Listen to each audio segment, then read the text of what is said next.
কঠিন কিয়ামতের দিনে কোনো পানি থাকবে না, নদী থাকবে না, সমুদ্র থাকবে না, জলাশয় থাকবে না, পুকুর থাকবে না, বিল থাকবে না, থাকবে না মহাসমুদ্র, সব শুকিয়ে শেষ হয়ে যাবে। বিশ্বটা একটা রুটির খোলার মতো হয়ে যাবে। মানুষ সেখানে দাঁড়িয়ে থাকবে এবং আমার রব তখন ইসরাফিলকে দিয়ে সুর ফোঁকাবেন, বিশ্বভূমণ্ডল ভেঙে যাবে। এই অবস্থায় শুধুমাত্র একটা পানি থাকবে, যেটাকে হাজে কাউসারের পানি বলছেন। এই হাজে কাউসারের পানির মালিক আল্লাহ, এটা বানিয়েছেন আল্লাহ। অফুরন্ত পানি, এটা আমার রবের, সম্পূর্ণ আমার মালিকের আল্লাহর। কিন্তু আমার আল্লাহ সেই কঠিন কিয়ামতের দিনে তার নবীকে সম্মানী করেছেন, প্রাইজ দিয়েছেন এবং কঠিন দিনে নবীজির ইজ্জতকে উপরে তুলে দিয়েছেন হাজে কাউসারটাকে দিয়ে।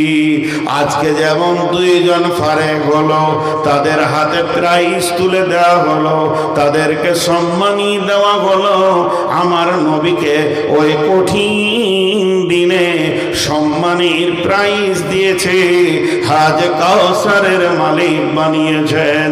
এবং বিশ্ব নবীর কাছে তার উম্মতেরা যাবে এবং বিশ্ব নবী উম্মতদেরকে এক পেয়ালা করে পানি দেবেন। বন্ধুরা আমার, হাজে কাউসার চোখে দেখা যাবে না। কত দূর দুইটি দেশের নাম নিয়ে নবী বলেছেন, এত দূর প্রান্ত থাকবে। হাউসটা চৌকান্না হবে, গোল লম্বা হবে না, চার কোনা হবে, শুধু একটা গেট থাকবে যেখানে বিশ্ব নবী হাজে কাউসারের পানি পান করাবেন, আর বাকিটা সিকিউরিটি দিয়ে ঘেরা থাকবে, ফেরেশতা দিয়ে। পেয়ালাগুলো আসমানের তারার মতো জুলজুল করে জ্বলবে, লক্ষ লক্ষ পেয়ারা সেখানে বাটিগুলো ভাসতে রয়েছে। বিশ্ব নবী একটা করে তার উম্মতকে ধরিয়ে দেবে।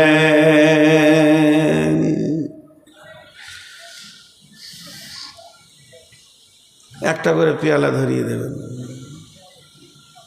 জি ভাই, ছোট্ট একটি কথা, আমি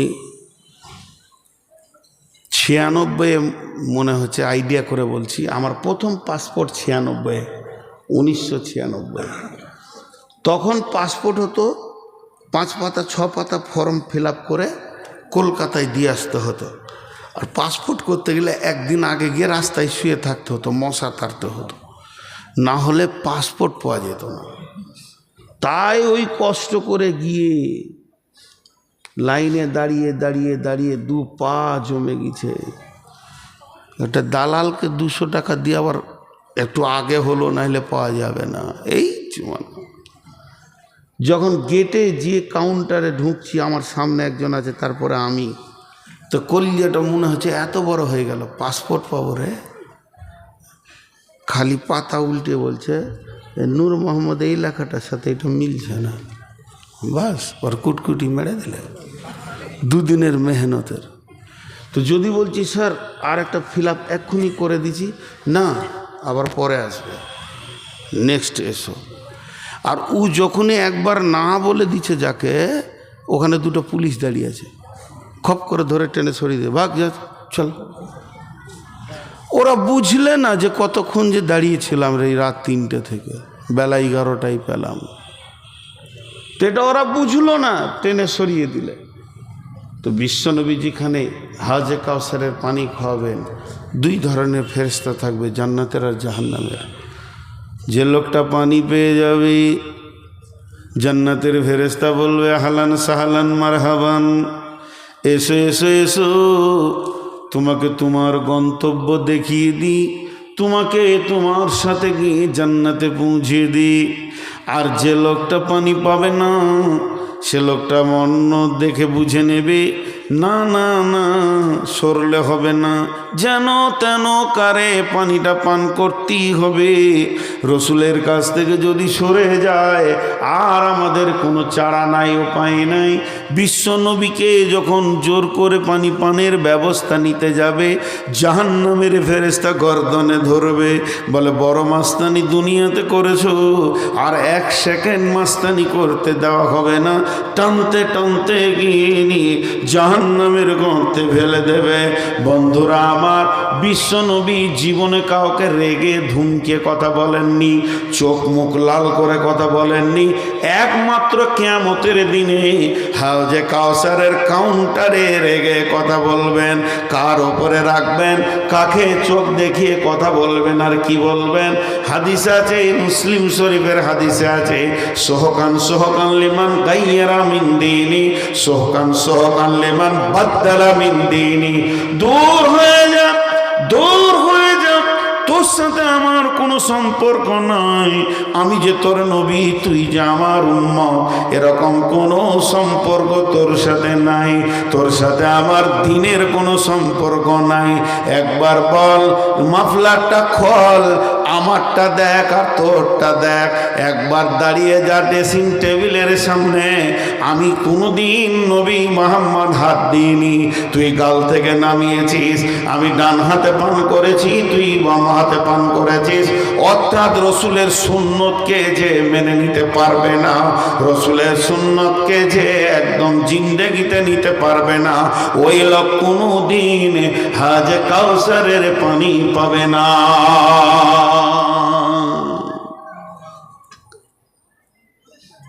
হাজি ভাই, এটা দুনিয়াবি কথা বলছি।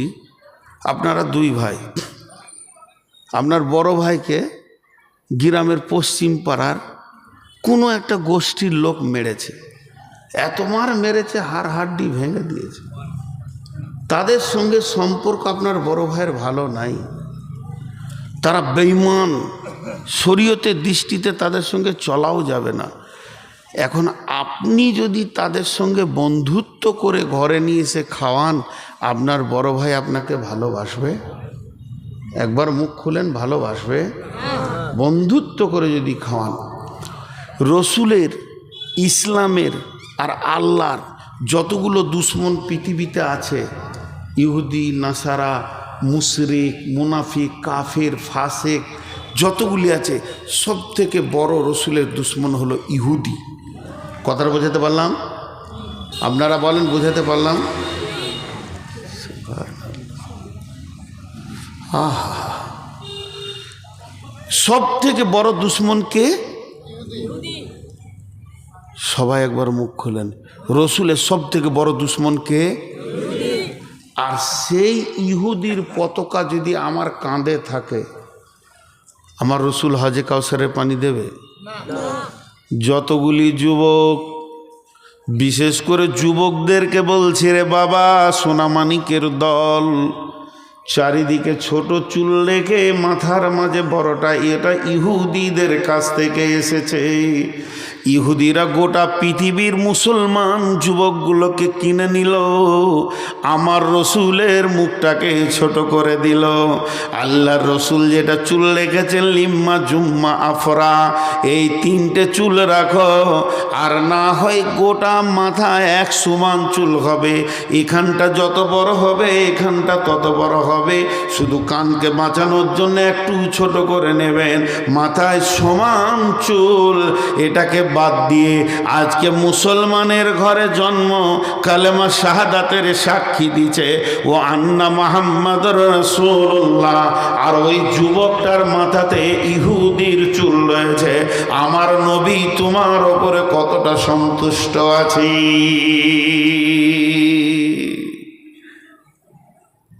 জি, পারবে কোনো যুবক কালকে মাথাটা নাড়া করে দিতে যে এ চুল রাখবো না, আমার রসুল নারাজ?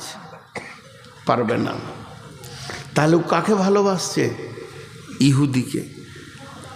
ওর বক্তব্য রসুল নারাজ হোক, এতে কোনো যায় আসে না, কিন্তু ইহুদি যেন নারাজ না হয়ে যায়।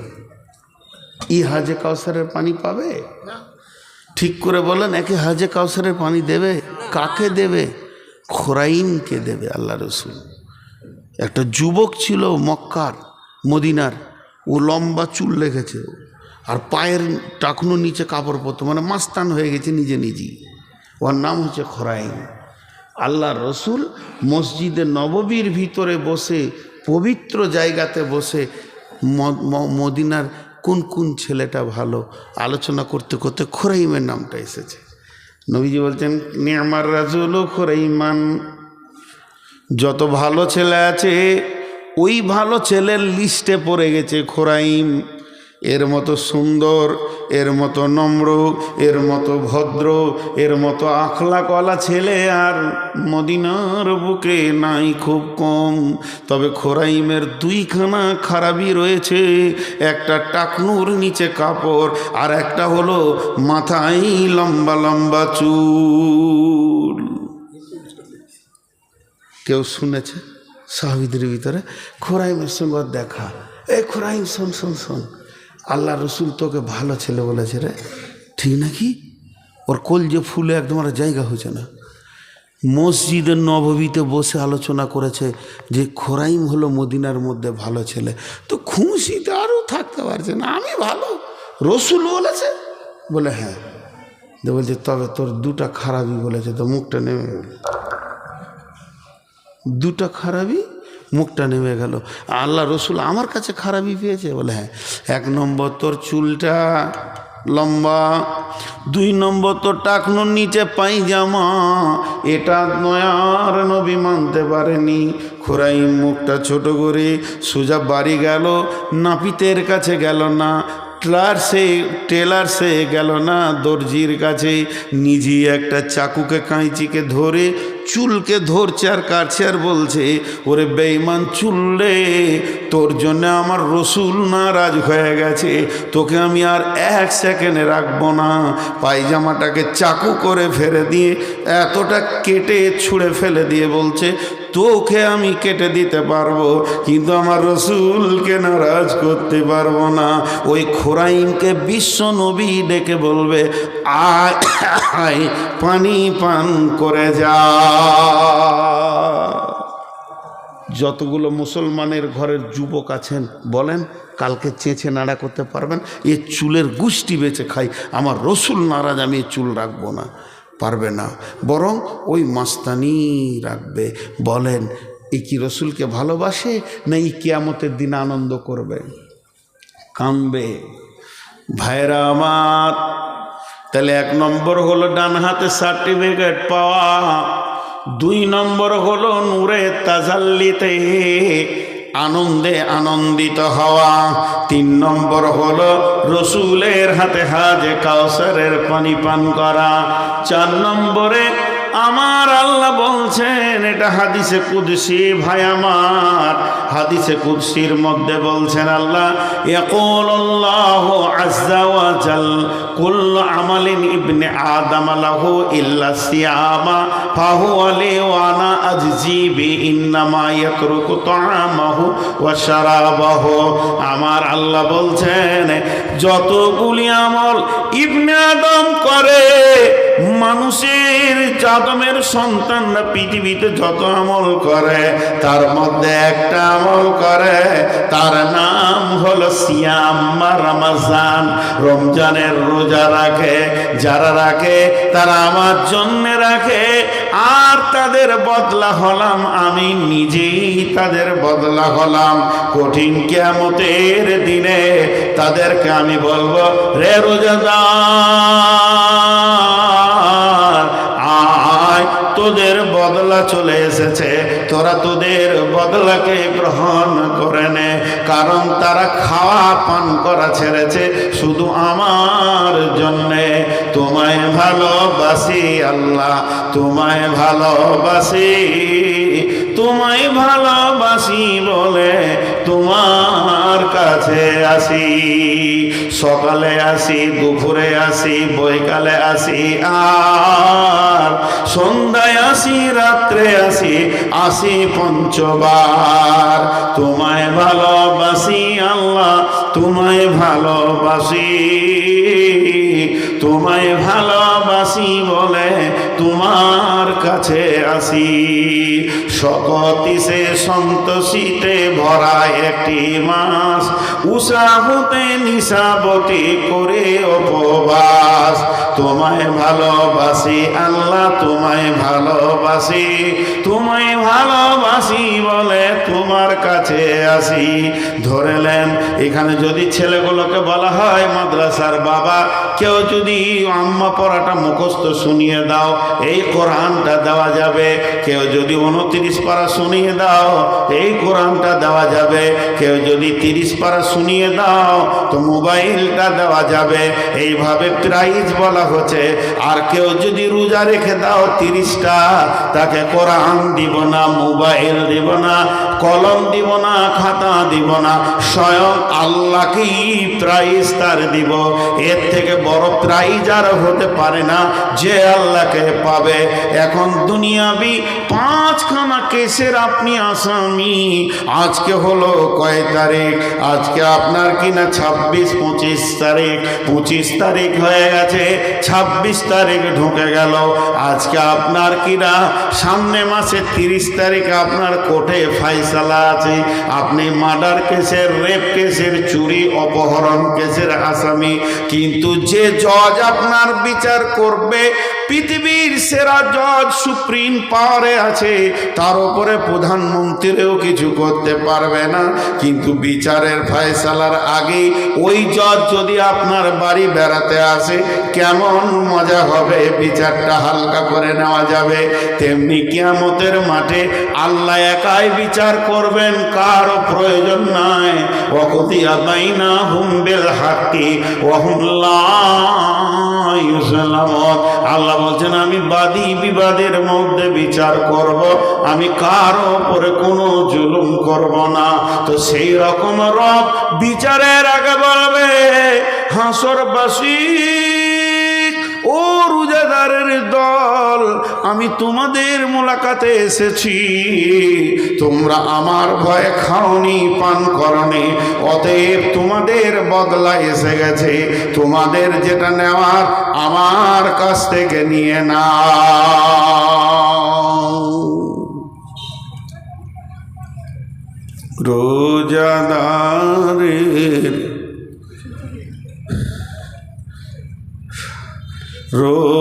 রোজাদারের দুইটি খুশি, একটি খুশি ইফতারে, অপরটি হয় আল্লাহর দিদার রোজ হাসরের প্রান্তরে। এত সুন্দর মধুর ডাকি যে জন সদা লুকিয়ে থাকে, রোজ হাসরে কাঁদবে সেদিন, পাবে না কো আল্লাহর দান। ইসলামেরই সওদানি আসছে ধরায় রমজান, ভোরের আগে নিয়ত বন্ধ, ভুল করো না মুসলমান।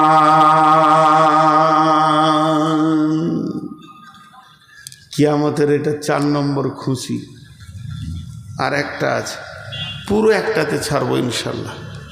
আপনারা এতগুলি লোক বসে আছেন, আমার সত্য কথা বলতে আব্দুস সবুর সাহেব আমার আগের বক্তা, কোন যুগের বক্তা গো, আমরা যখন নহমির পড়তাম তো চুরি করে ওর জালসা শুনতে গেছি। ভবানীপুর মাদ্রাসায় কে আসবে না, সইগুর আসবে।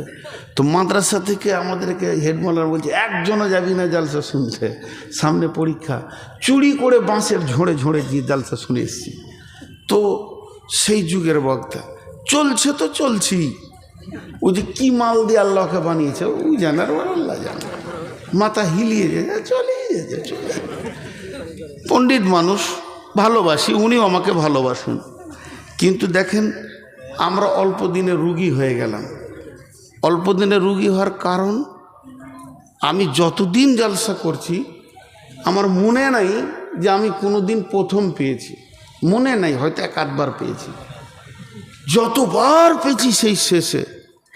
আর ওর আল্লাহর রহমতে 9টা পার হবে না, স্টেজে বসে যাবে, সলিড ঘুমটা মারে, আর আমি সলিড ঘুম থেকে জেগে থাকি। তো এই জালসাগুলোকে তওবা করব, শুধু এই বছর নয়, 2-3টে জিনিস নিয়ত করেছি। যদি কেউ বলে যে রাত 9টার পর স্টেজে উঠতে হবে, ইনশাল্লাহ ওই জালসায় যাব না। আর ইউটিউবার যে জালসায় থাকবে ওই জালসায় যাব না।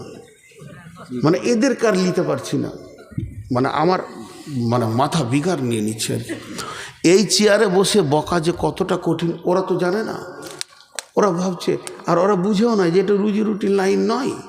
বড় বড় আলেমরা ফতোয়া দিচ্ছে যে ফেসবুক বা ইউটিউব থেকে ইনকাম করা হারাম, কিন্তু আমি ফতোয়া দিইনি, কারণ আমি ফতোয়া দিতে পারবো না, সেই পুঁজিটা নেই।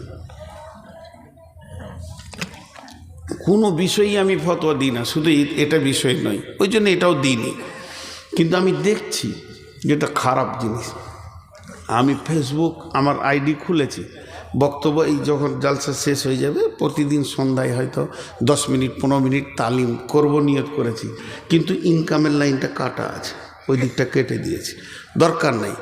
দাওয়াত হিসেবে বলবো যে শুনবে শুনবে, না শুনবে না শুনবে। তো আজকে অনেক কষ্ট পেয়েছি, যে কষ্টটা আমি ভাষা দিয়ে বোঝাতে পারবো না। গতকাল আর পরশু সুগারের মাত্রা এত বেড়েছে যে হাঁটুর নিচে থেকে পা পর্যন্ত আগুনের মতো জ্বলছে। তারপরও আমি যখন সকাল থেকে এসেছি একটাই আবেদন, 10টা পার করিও না। 10টা দিয়ে নয়, 2 মিনিট, 10টা থেকে 2 মিনিট, 10টা থেকে 2 মিনিট 5 মিনিট পার হবে। দিলে 12টায় দিয়েছে, 12টায়। এবার বলেন এগুলো কি আর সহ্য হয়? এইটাকে কি কম বলে? হ্যাঁ, কি আইডিয়া। আবার এই বিহারে আছে রাত 3টেই তুলবে, বেলা তাখির দে রাহা হুঁ, জলদ সে জলদ, 3টের পর। আজকে সভাপতি কি বলছে, বলছে আর লেট করবো না, এক্ষুনি দিয়ে দিব। সব পরিচিত বন্ধু মানুষ বলি এগুলো বলতে পারছি এখানে। তো ঘটনা হচ্ছে, আমার নিজের শরীরটা নিজে কি বুঝতে হবে, কেউ বুঝে দিবে না। আমি এতদিন থেকে বুঝে নিয়েছি, কেউ বুঝে দিবে না, কেউ কারো বুঝে দেবে না। গত পরশুকার খবর শুনেন, শোভাপুরে জলসা করতে গেছি নদীর ওই পারে। ওই কমিটি আমার জন্য জালসার ডেট আনতে গিয়েছিল দেওনাপুর মাদ্রাসায়। দেওনাপুরওয়ালারা দিয়েছে 10টায়, কমিটির ছেলেগুলো বলছে এদের হুঁশ নাই, জ্ঞান নাই, 10টায় কি রাত দেয় না, 9টায় দিবে তো ভালো হবে। জানটা খোশ হয়ে গেল, তাহলে এরা 9টায় দিবে, ডেট নিয়েছে 11:30টায় দিয়েছে। ওকে খুঁজে বেড়াচ্ছিলাম, মারবো, পালিয়ে গেছে সুইচ অফ করে দিয়ে। হ্যাঁ, তোকে মারবো, তারপর আমি এখান থেকে নদী পার হব। সে এখনও আমার ফোন ধরছে না, যে তোকে পিটবো, যেদিন ধুলিয়ানে পাবো তোর হাড় ভাঙবো। তুই ডেট নিয়েছিলি আর ওদেরকে 10টায় বেলায় বলেছিলি, 9টায় কেন দিলে না, তুই কেন 11:30টায় দিলি? তো পরিচিত মানুষ। তো আল্লাহর রহমতে আর পারছি না, কুবুদ্ধি নয়। তো 4টা বলা হলো, কিয়ামতে 5টা নিয়ামত থাকবে, তার মধ্যে 4টা বলা হলো। 1 নম্বর হচ্ছে উঠি নূর পেয়ে যাব, 2 নম্বরে ডান হাতে সার্টিফিকেট পাবো, 3 নম্বরে রসুলের হাতে পানি পাবো, 4 নম্বরে হচ্ছে আল্লাহর দিদার পাবো। আল্লাহ আমাদের প্রত্যেকে এগুলো পাওয়ার তৌফিক দান করুন, আল্লাহ। 5 নম্বরে গোটা কিয়ামতের ময়দানটা তাও তা করে জ্বলবে। হুফাতান গুরাতান গুরলান, পায়ে জুতা থাকবে না, কাপড়ে শরীরে থাকবে না, খাতনা দেওয়া থাকবে না। এই অবস্থায় কিয়ামতের মাঠে উঠবে, নারী পুরুষ উঠবে। আল্লাহর নবী আম্মা জান আয়েশা বললেন, ইয়া রাসূলুল্লাহ, একে অপরকে দেখবে না। বলে সেই দিনের আযাব এত কঠিন থাকবে, কেউ কারো দিকে তাকাবে না। ছোট্ট করে একটা উদাহরণ দিই, বৈশাখ মাস চলছে, আর এত রোদের মাত্রা উঠেছে যে এই মাটি পর্যন্ত তা করছে, আর চারিদিকে গাছপালা শুকিয়ে যেছে, মাটি ফেটে একাকার, মানুষ কোথা দাঁড়াবে, পেরেশান। আর ঠিক ওই রকম টাইমে এইরকম একটা বড় হল ঘরকে হার্ড এসি চালানো আছে, ওই এসি ঘরে সোফা লাগানো আছে, ওখানে 50 জন ঢুকে আছে, 200 জন ঢুকে আছে, কফি খেয়েছে, চা খেয়েছে, আনন্দ করছে। এবং ওরা বাইরের গরমের খবর পাবে? জোরে বলেন, কিছু খবর পাবে ওরা? কিছুই বুঝলো না, সে আপনি আর আমি মাঠে দৌড়ে হেঁপে মরে গেলে বুঝলো না। তো ওই রকম কিয়ামতের ময়দানে বিশ্ব নবী বলছেন একটা সান্ত্বনার জায়গা থাকবে, অতি ঠান্ডা জায়গা থাকবে, সেটা আল্লাহর রহমতের ছায়া থাকবে। বিসমিল্লাহির রহমানির রহিম। ওয়া নবী হুরায়রা রাদিয়াল্লাহু তাআলা আনহু قال قال رسول الله صلى الله عليه وسلم سبعة يظلهم الله في ظله يوم لا ظل إلا ظله। ও বিশ্ববাসী রে, কিয়ামতের যত দুর্ঘটনা শুনেছ শুনে নাও না কেন, তার ভিতরে আল্লাহর রহমতের ঠান্ডা একটা জায়গা থাকবে, ছায়া থাকবে, সেখানে মানুষ যাবে, আশ্বস্তের শ্বাস ফেলবে। সেখানে আপনি আমি জায়গা পাবো না, ইনি তিনি জায়গা পাবে না। সেখানে 7 শ্রেণীর লোক বাস করবে, যাদের 7 রকম আমল আছে। 7 রকমই একজনের আছে তা নয়, যে কোনো একটা আমলের কারণে ওখানে জায়গা পাবি। আল্লাহর নবী বলতেন সাবাতুন ইযিল্লুহুমুল্লাহু ফি যিল্লিহি ইয়াউমুল লা যিল্লা ইল্লা যিল্লুহু। আপনাদেরকে বোঝানোর জন্য বলছি, ওইখানে মনে করলেন 7খানা দরজা আছে, 7টা কাউন্টার আছে, এক একটা কাউন্টারে এক এক আমলওয়ালাকে ঢোকানো হবে। 1 নম্বর কাউন্টার, আল্লাহর নবী বলছেন ইমামুন আদিলুন, পৃথিবীর বুকে যারা ন্যায় বিচার করেছে, যাদের বিচার একদম ন্যায় ছিল, তারা ওই 1 নম্বর কাউন্টারে গিয়ে ছায়াতে থাকবে। আপনাদের কুচগিরিয়াতে ন্যায় বিচার আছে? হ্যাঁ হ্যাঁ, কঠিন ন্যায় বিচার বলছে আবার। জি হ্যাঁ, একটা ঘটনা শোনায় আমাদের ওখানে।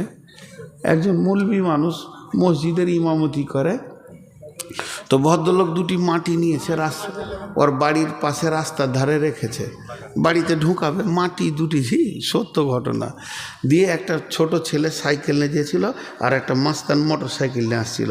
ওই মাটিতে ছেলেটা সাইকেলটা উঠে গেছে, মানে তাড়াহুড়ো করে ওইদিকে মোটর সাইকেলে লেগে ছেঁচড়া ছেঁচিল হয়ে পড়ে গেছে দুজনে। সন্ধ্যার সময় বিচার বসেছে পার্টিতে, বলছে সাইকেলওয়ালাকে ডাক। তোর কী হলো? বলো হাঁটু ছিঁড়ে গেছে, সাইকেল ভেঙে গেছে। ওই মোটর সাইকেলওয়ালাকে ডাক, তুই অত জোর চালাবি কেন? তো ওরা যারা বিচারক, ওরা দেখছে যে কাছাড় খেয়েছে উও তৃণমূলের, আর যেটা মোটর সাইকেল মেরেছে উইও তৃণমূলের। এবার কি করবি? তখন বলছে মৌলবি সাহেবকে ডাক, মানে ওটা কংগ্রেস। হ্যাঁ, মাটি ফেললে কেন? জরিমানা তোমাকেই লাগবে। কি ন্যায় বিচার! এরকম ন্যায় বিচার পৃথিবীতে আর হয় না। আল্লাহ তাবারাক ওয়া তাআলা বলছেন ওয়াইদা কুলতুম ফাদিলু ওয়ালাউ কানা যা কুরবা। যখন তুমি বিচারে বসবে, সাক্ষী দেবে, তো ন্যায় কথা বলবে, যদিও তোমার নিকট আত্মীয় হয়। অন্যায় বিচার করবে না। একজন বাদশা হরিণ শিকার করতে গেছে জঙ্গলে, এরকম করে হরিণকে তীরটাকে রেডি করেছে। চারাত করে তীরটা যখনই ছেড়ে দিয়েছে, হরিণটা লাফিয়ে উঠেছে, হরিণকার তীরটা পেল না। একদম ফাঁকা গিয়ে নদীর ধারে এক বিধবা কাপড় সাফ করছিল, তার একমাত্র বেটা, তাকেই পেটে রেখে স্বামীকে হারিয়েছে। তিলে তিলে বেটাটা 10-12 বছরের হয়েছে, তারই কানে তীরটা লেগে গেল, স্পটেই মারা গেল। বিধবা তখন কোলের বাচ্চাটাকে নিয়ে কাজীর দরবারে হাজির হলো। কাজী নামদার, বাদশা আমার ছেলেকে মেরে দিয়েছে, আমি বিচার চাই। কাজী বলছে বাদশাকে ডাকো। বাদশাকে তলব করা হলো। বিধবা এক কাঠগোড়ায় উঠেছে, সামনে লাশ পড়ে আছে। এবার কাজী বিচার করবে। বলে এই বাদশাহ বলে হ্যাঁ, যার অধীনস্থে কাজী চাকরি করে ওই রকম বাদশাহকে কাঠগোড়ায় তোলা হয়েছে। বাদশাহ তীরটাকে রেডি করলো, কাজীর দিকে রেডি করে আছে। কাজী তখন বলছে বাদশাহ আপনি কি এর ছেলেকে মেরেছেন? বলে হ্যাঁ, আমার তীরেই মরেছে। তখন বললে প্রহরী, কাজী প্রহরী, তুমি বাদশার পেছনে হাতটাকে বেঁধে দাও, জাল্লাদকে ডাকো, মাথা কেটে ফেলে দিতে হবে। কতলের পরিবর্তে কতল, এখানে কোনো রকম অন্যায় বিচার করা যাবে না। তখন বাদশাহ এমনি করে তীরটাকে মানে আপনার কাজীর দিকে রেডি করেছিল, আস্তে আস্তে তীরটা নামিয়ে দিল। যে বাদশাহ বলছে, কাজী আমি তীরটা তোমার দিকে কেন ধরেছিলাম জানো? তুমি যদি আমাকে বাদশাহ মনে করে অন্যায় বিচার করতে তো প্রথমেই তোমাকে দুনিয়া থেকে সরিয়ে দিতাম। এই রকম বেঈমান কাজী আমার রাজ্যে আমি রাখবো না। আমি মরে যাব তাও ভালো, কিন্তু ন্যায় বিচার আমি দেখে যাব। তুমি আজকে ন্যায় বিচার করেছো বলি বেঁচে গেছো। জাল্লাদ এসে বাদশার পেছনে হাত বেঁধে দিল। এবার তলোয়ারকে বের করেছে। খুনিকে আর বিবাদের মা মানে যে মরে গেছে তার মায়ের সামনেই সাজা দেখিয়ে দেওয়া হবে। এমন সময় বিধবা বলছেন, কাজী সাহেব একটা কথা বলার আমার অবকাশ আছে কি? বলে কি? বলে এরকম একটা আদর্শবান বাদশাকে মেরে না দিয়ে বাঁচানোর কোনো রাস্তা আছে কি? কাজী সাহেব বলছে কোনো রাস্তা নাই, ওকে এক্ষুনি পৃথিবী থেকে চলে যেতে হবে। শুধু বাঁচাইতে যদি পারে একমাত্র একজন পারবে, সেটা আপনিই পারবেন। যেহেতু সন্তান আপনার, খুনেরকে যদি আপনি মাফ করে দেন তবেই বাদশা বাঁচবে, নচেত আমার আইনের কাঠগড়ায় ওকে বাঁচানো যাবে না। তখন বিধবা বলল, আমি বাদশাকে মাফ করে দিলাম। জাল্লাদ হাতটা খুলে দিল, বিধবাকে জড়িয়ে ধরে বাদশা বলল, মা একটা সন্তান তো মারা গেছে, আমাকে কি সন্তান বলে মনে করা যায় না? তাই যদি যাই তুমি আমার ঘরে থেকে যাও, আর তোমার সন্তানের প্রয়োজন হবে না। অতএব বন্ধু, আল্লাহর নবী বলছেন তুমি ওই এসিতে সময়টাকে কাটাতে চাও কিয়ামতের দিনে, সমস্ত কিয়ামতবাসী ত্রাহি ত্রাহি করবে, নাফসি নাফসি করবে, তারই ভিতরে ওই রহমতের ছায়াতে যারা থাকবে আনন্দে তাদের দিন চলে যাবে। তারা কিয়ামতের অনুপরিমাণ কষ্ট বুঝবে না। সেটাকে ন্যায় বিচার করনে वाला। नंबर 2 शाबुन नशा फी इबादतिल्लाह, ওই যুবক যে যৌবন কালটা আল্লাহর ইবাদতে কাটিয়েছে। আল্লাহর ইবাদত অনেক রকম আছে। যুবকরা যদি একটু ইচ্ছা করে নফল ইবাদত যে কত করতে পাবে। জেনা করা কাবিরা গোনা, জেনা করা যত গুনাহ, বিবির সাথে মিলা অতটাই নেকি। জি, এই দিকটা যেমন গোনা ওই দিকটা তেমনি নেকি। এটা 80 বছরের বুড়ো বৃদ্ধ, 80 বছরের বৃদ্ধা সারা রাত জেগে সুবহানাল্লাহ সুবহানাল্লাহ সুবহানাল্লাহ আলহামদুলিল্লাহ বলে যে নেকিটা পাবে, একটি যুবক আর যুবতী দুইজন স্বামী স্ত্রী হালাল যদি সারা রাত মহব্বতের সঙ্গে গলা ধরে সময় কাটিয়ে দিতে পারে, নফল ইবাদতের নেকি পাবে। যে রাত্রিটা স্বামী স্ত্রী মহব্বতে কেটে যায়, ওই রাতটা নফল ইবাদতে গণ্য হয়। বিশ্বনবী বলতেন, শাবুন নাশা ফি ইবাদাতিল্লাহ, ওই যুবক ওই যুবতী যে আল্লাহর ইবাদতে সময়কে ব্যয় করেছে, তারা আরশের ছায়ায় রহমতের ছায়ায় দ্বিতীয় কাউন্টারের প্যাসেঞ্জার। নাম্বার 3 ওয়ারাজুলুন কালবুহু মুআল্লাকুন ফিল মাসাজিদি, ওই যুবক যার দিলটা মসজিদে পড়ে আছে, ওই ব্যক্তি যারা দুনিয়া ঘুরছে, মার্কেটে ঘুরছে, হাটে বাজারে ঘাটে মাঠে যেখানেই যায় না কেন, মসজিদের তার দিলটা টাঙ্গা আছে। আজান হয়ে গেল নাকি মসজিদে যেতে হবে নাকি, সবসময় যেন মসজিদে যাওয়ার জন্য পেরেশান আছে। ওই লোকটা 3 নম্বর কাউন্টারে ঢুকবে। যারা মসজিদকে ভালোবাসে, পৃথিবীর মানুষ আমরা মসজিদকে চিনলাম না, আমরা মসজিদে ঢুকি কিন্তু দিলটা মার্কেটে টাঙ্গা আছে, দোকানে মাঠে ঘাটে টাঙ্গা আছে। আল্লাহ রসুল এটা কি চেঞ্জ করতে করতে বলছে। তুমি মাঠে ঘাটে মার্কেটে থাকো, কিন্তু মসজিদে তোমার দিলটা টাঙা থাকবে। 3 নম্বর কাউন্টারে মসজিদকে ভালোবাসবো ইনশাআল্লাহ। কথা বলে না সবাই? অন্তর দিয়ে ভালোবাসবো ইনশাআল্লাহ। মসজিদে ঢুকে যদি কোনো নোংরা দেখতে পাই তো মসজিদকে ডাকবো নাকি, এ করে ঝাড়ু দে, ইমাম সাহেবকে বলবো, ইমাম সাহেব ওই এখানটা কিরম সব নোংরা হয়েছে, আপনার কোনো হুঁশ নাই কেন? পাগলা, মসজিদ পরিষ্কার করবে কে? ময়লা দেখবে যে, তার দায়িত্ব। করবো ইনশাআল্লাহ।